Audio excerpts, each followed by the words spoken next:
So I'm back with part three of talking about tips and tricks on making wigs, talking about the different types of caps that you use.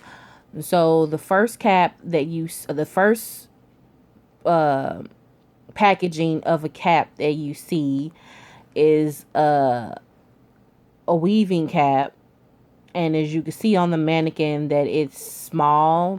It doesn't, it fits tight, and if you have a big head and it doesn't fit your head uh the way it looks on the picture, just imagine how it would be once you sew hair onto it. It's going to shrink and you won't be able to fit it at all. It's gonna be like a beanie.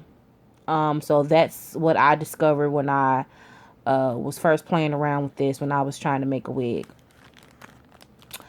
This is a weaving cap. It has adjustable straps. It's tight. It's not, it's for someone with a small head, I should say. But when I was using this, I was using this on a styrofoam display mannequin. I didn't have a canvas, so I don't quite know how it's going to act on my head once I sew the hair on it. So when I mess around with it, and I'll come back to talk about it. The next one is a weaving cap with the closed top. It's mesh.